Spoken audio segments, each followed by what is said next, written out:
Aloha Nui Patriots. It's Shariraye with the verse of the day, February 3rd, and he received them at their hand and fashioned it with a graving tool after he had made it a molten calf. And they said, "These be your gods, O Israel, which brought you up out of the land of Egypt." Exodus 32, verse 4. Moses was on top of the mountain dealing with heavenly things, while at the foot of the mountain, Aaron and the people sat at the feet of Satan, admiring a golden calf and dancing and singing around it. The devil can make men dance and sing or writhe and scream if either action can oppose or dishonor Christ. The calf was the great god of the Egyptians.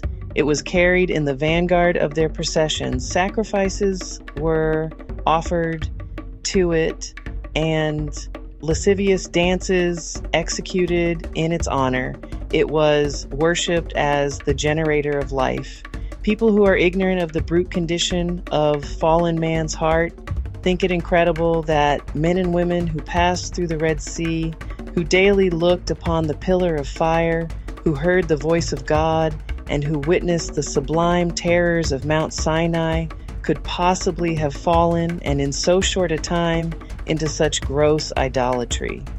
The Apostle Paul did not share this incredulity, for he declares that these facts admonish the church. 1 Corinthians chapter 10. Moses had gone up on high, but because he delayed to return, Israel made a god they could see. So it is today. Christendom prefers a human priest and a little piece of bread that may be seen and handled to the divine priest who has passed into the heavens. One of the depths of Satan is not to abolish God, but to represent him by something visible. Hence, the feast of Exodus chapter 32, verse 5 was proposed as a feast to Jehovah. Also, Satan can, through a religious teacher like Aaron, associate idolatry with Christ, recognize the good in all religions, and provide a worship that appeals to man's natural heart.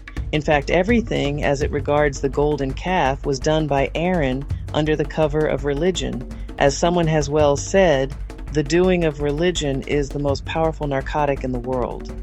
Anything and everything that departs from Christ and the cross must be constituted as mere religion.